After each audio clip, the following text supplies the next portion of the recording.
시편 29편. 너희 권능 있는 자들아, 영광과 능력을 여호와께 돌리고 돌릴지어다.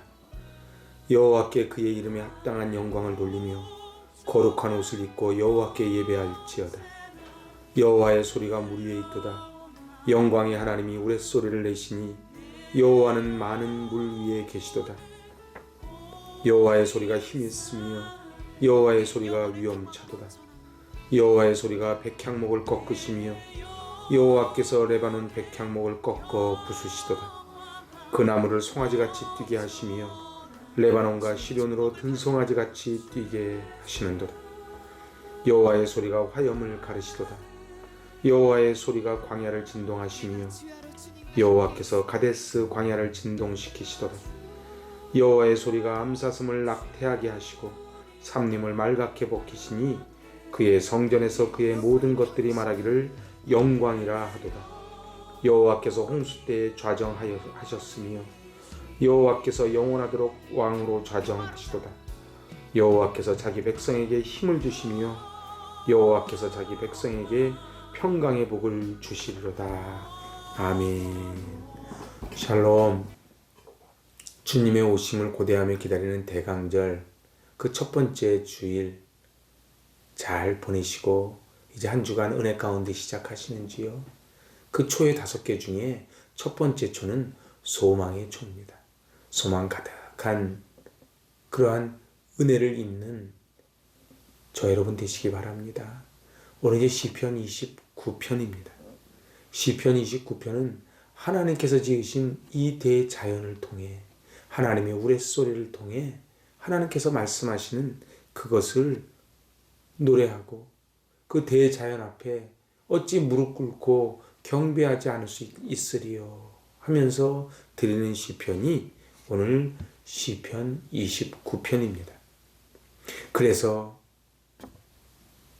격렬하게 진동시키는 우레소리를 이미지화하고 형상화하여 역동적으로 찬양하며 영광을 돌리는 감사 예배시가 시편 29편입니다. 시편 29편의 중심 단어는 7번 등장하는 여호와의 소리입니다. 뇌성과 비의 노래, 그리고 7 우레의 노래라고도 불려지는 시편 29편. 이제 본문으로 들어가 봅니다. 오늘 1절과 2절은 너희 권능 있는 자들아, 영광과 능력을 여호와께 돌리고 돌릴지어다. 이 권능은 바로 신의 아들들아, 그런 뜻입니다. 강풍과 우레를 동반한 이 저 지중해 바다 건너편에서 시작된 이 성남 폭풍이 지중해로 들어와서 레바논 산지까지 휩쓸려 가는데, 이 놀라운 광경 앞에 이제 저들은 주님 앞에 무릎을 꿇는 것입니다. 너희 권능 있는 자들아, 바로 하나님의 아들들아, 영광과 능력을 여호와께 돌리고 돌릴지어다. 교만하지 말라는 겁니다. 이것은 하나님께서 주시는 놀라운 역사라는 것이지요. 그래서 2절에 여호와께 그의 이름에 합당한 영광을 돌리며 거룩한 옷을 입고 여호와께 예배할지어다. 요리문답 제1문은 사람이 제일 되는 목적은 하나님을 영화롭게 하고 영원토록 그를 즐거워하는 것입니다. 이제 그 영광을 본 저들은 합당한 영광을 돌리고 예배를 드리라는 것이지요. 권능의 출처가 본인이 아님을 기억하라는 거예요. 인간이 가장 어리석은 인간이 저지르기 쉬운 죄가 교만죄입니다. 그래서 교만은 패망의 선봉입니다. 그럼에도 불구하고 우리는 은혜를 받지 않으면 늘 이 안에 있는 교만이 올라오지요. 그래서 우리는 오늘 받은 은혜로 살아야 됩니다. 우리 지난 주일날 봤지요. 수태고지하면서 가브리엘 천사가 찾아와서 제일 먼저 뭐라 그래요? 은혜를 입은 자요. 저희도 은혜를 입어야 됩니다. 오늘 3절에서 이제 9절까지는 여호와의 소리입니다. 여호와의 소리가 7번 나오지요. 히브리어에서 이 7번은 완전수입니다. 이제 이 여호와의 소리가 계속 7번을 등장합니다. 3절입니다. 여호와의 소리가 물 위에 있도다. 영광의 하나님이 우레소리를 내시니 여호와는 많은 물 위에 계시도다. 홍해 바다를 가르신 사건, 그리고 예수님께서 바다를 명하여 잔잔케 하시는 마태복음 8장, 마가복음 4장, 누가복음 8장에 나와 있는 그 풍랑을 잔잔케 하시는 그 사건, 이것이 모두 바다를 지배하시는 하나님의 권능이기에 영광을 돌리고 예배드리는 것이 마땅하다고 하는 것입니다. 저는 바다를 좋아하는데 바다에 갈 때마다 그런 걸 많이 느낍니다. 그 바닷물을 누가 들어오게 하고 바닷물을 누가 물러가게 합니까? 그 파도를 치지만 늘 일정한 간격을 유지하는 이 자연을 바라보면서 하나님의 위대하심과 하나님의 신실하심을 찬양하지 않을 수 없지요. 오늘 4절에서 8절은 한편의 대서사시를 보는 것 같습니다. 그래서 5절에 백향목을 꺾으시고 레바논의 백향목을 꺾어 부숩니다. 여러분들, 나무 중에 가장 단단한 나무가 백향목입니다. 특별히 백향목 중에서도 가장 좋은 백향목은 바로 저 레바논의 백향목이지요. 근데 그 레바논의 백향목을 어떻게 한다고요? 하나님이 꺾으신다고요. 그러니까 레바논이 자기 강한 것, 그 나무 자랑하지 말라는 것입니다. 6절에 보니까 송아지 같게 뛰게 하시고 레바논과 시련으로 들송아지같이 뛰게 하시는도다. 그리고 7절에 여호와의 소리가 이제 화염을 가릅니다. 그리고 8절에 광야를 진동하고 가데스 광야를 진동시킵니다. 오늘 9절에 보니까 여호와의 소리가 암사슴을 낙태케 하고 삼림을 말갛게 벗기시니 그의 성전에서 그의 모든 것들이 말하기를 영광이라 하도다. 비록 짧은 절이지만은 대서사시를 보는 듯합니다.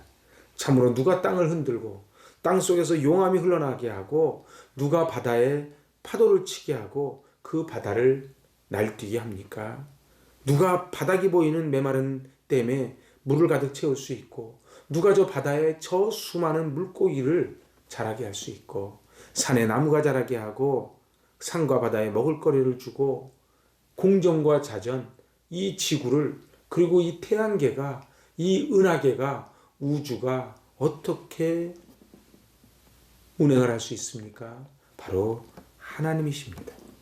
하나님께서 문제를 해결해 주시고 하나님께서 우리를 구원해 주시고 그리고 우리를 천국으로 들어가게 하신다는 것이지요.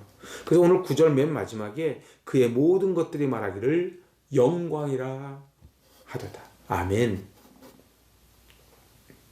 사람은 어느 때 가장 존귀한 존재인가? 바로 하나님의 형상이 드러날 때입니다. 그래서 하나님께 영광을 돌리고 하나님께 예배드릴 때이지요. 그러나 인간은 교만하여 자기의 힘이, 자기의 돈이, 자기의 스펙이 자기를 지켜줄 것이라고 그렇게 믿고 삽니다. 하지만은 그것은 모래 위에 지은 집과 같지요. 마태복음 7장에 예수님 말씀하십니다. 모래 위에 지은 집은 바로 바람이 불고 창수가 나면 무너지는데 바로 말씀을 듣고 행하지 않는 자는 모래 위에 지은 것과 같다.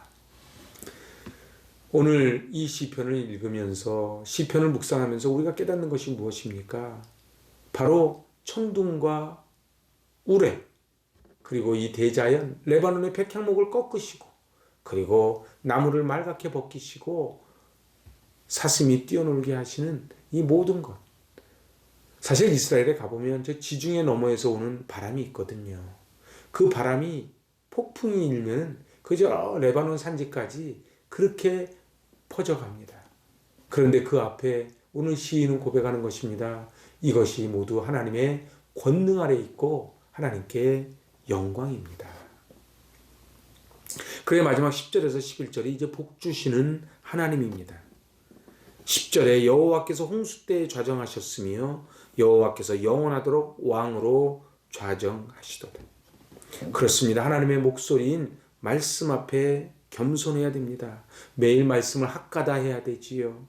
그리고 거기에 순종을 해야만 합니다. 왜냐하면 하나님이 말씀으로 천지를 지으셨고 그리고 말씀이 육신이 되어 우리 가운데 거하시는 인카네이션 성육신도 결국 말씀으로 오신 것입니다. 그래야 인간의 삶을 이끌어 가시는 모든 것은 말씀이 해답입니다. 하나님은 폭풍 가운데 계셨던 것처럼 이제 홍수 때에도 좌정하신다는 것이지요. 오늘 하나님의 말씀대로 하나님의 홍수가 범람하는 위급한 상황 가운데에도 평강을 주십니다. 그래서 이 마지막 11절이 얼마나 귀한지 모릅니다. 11절입니다. 여호와께서 자기 백성에게 힘을 주시며 여호와께서 자기 백성에게 평강의 복을 주시리로다. 아멘. 세상 사람들은 부귀영화 누리는 것을 복이라 그럽니다. 돈이 많고 높은 자리 올라가고 그리고 내 건강하고. 그런데 오늘 성경이 말하는 복은 여호와께 피하는 것이 복입니다. 그런데 여호와께 피하는 자에게 반드시 오는 것이 있습니다. 그것이 바로 평강입니다. 그래서 예수님도 부활하셔서 제자들에게 나타나셔서 했던 첫 일성이 평강이 너희에게 있을지어다. 하늘이 인간에게 줄 수 있는 가장 은혜로운 선물은 평강입니다. 시편 27편 2절로 3절에 보면 다윗은 하나님은 힘이시고 하나님은 방패이시기에 악인들이 살을 먹으려고 내 살을 뜯어먹으려고 달려와도 내가 두렵지 않고 여전히 태어나다고 고백을 합니다. 도대체 이 배짱이 어디서 나왔을까요? 옛날에 김두한 영화를 보니까 그 일본 깡패두목은 밤에 잘 때 늘 머리맡에 칼을 놓고 자더라고요. 왜요? 밖에 경호원이 지키고 있고 자기도 무술을 잘하는데 그래도 불안한 거예요. 그렇지만은 아무것도 없는 예수님은 평강의 왕으로 오십니다. 오늘 우리도 마찬가지입니다. 인생 살아가며 밖에서는 전쟁의 폭풍이 불고 질풍이 노도처럼 몰아쳐도 우리 마음속에는 평화가 있어야지요. 평화, 평화로다 하늘 위에서 내려오네. 오늘 이 대강절을 맞아 우리 안에 이 평강의 복이 있길 바랍니다. 그래서 이 평강은요, 꼭 함께 쌍둥이로 오는 게 기쁨입니다. 여호와께 피해야 평강이 오고 평강이 있어야 기쁨이 있지요. 오늘 한 곡의 교향곡을 듣는 듯합니다. 그래서 오늘 이 시편 29편을 꼼꼼히 읽어보다 보면은 마치 크리센도처럼 막 치고 올라갑니다. 백향목을 꺾고 레바논과 시련으로 들송아지같이 뛰게 하시고 화염을 가르시고 광야를 진동하시고 그리고 암사슴을 낙태케 하고 살림을 말갛게 벗기시는 이 크레센도 올라가는데 이제 맨 마지막은 피아니시모. 그래서 어떻게 해요? 백성에게 평강의 복을 주시리로다. 여호와께서 자기 백성에게 평강의 복을 주시리로다. 이 복을 꼭 누리시길 바랍니다. 그렇습니다. 우리도 인생 살아가다 보면 폭풍이 몰아올 때가 있지요. 바람이 불 때가 있고 기가 막힐 웅덩이와 수렁에 빠질 때가 있습니다. 그래서 이 크리센도 칠 때는 어찌해야 할 바를 알지 못해 주저앉아 있지만 어느 순간인가 주님의 영광이 오시면 권능의 하나님이 우리와 함께 하시면 다윗처럼 여전히 태어난 바로 평강의 복을 주시리로다. 오늘 그 주님은 평강의 왕으로 오셨습니다. 오늘 저희들도 이 평강이 있으면 좋겠어요. 아니 꼭 있어야만 합니다. 오늘 평강이 너에게 있을지어다. 오늘 그 샬롬의 은혜가 강같이 넘칠 수 있기를 바랍니다. 기도합니다. 평화 평화로다 하늘 위에서 내려오네. 그 평강은 우리에게는 없고 세상 우리가 의지하는 것에는 없고 하늘에서 내려올 때만이 평강을 누릴 수 있을 줄로 믿습니다. 높고 높은 보좌 버리시고 낮고 낮은 자리에 오신 주님, 평강의 왕으로 오신 주님, 저희를 삶의 속에 코로나19로 인하여 위중한 이때에 평강을 주시옵소서. 그리하여 이 땅을 살아가며 평강의 복을 누리기를 원합니다. 오늘 이 귀한 말씀을 들려주셨으니 이 말씀 붙잡고 승리하는 저희들 되게 하여 주시옵소서. 예수님의 이름으로 감사하며 기도하옵나이다. 아멘. 할렐루야. 대강절 첫 번째 주일 소망의 촛불을 켜시며 그 평강의 왕으로 오신 주님을 가득 모셔드려 평강의 평강으로 승리하시길 바랍니다. 아멘.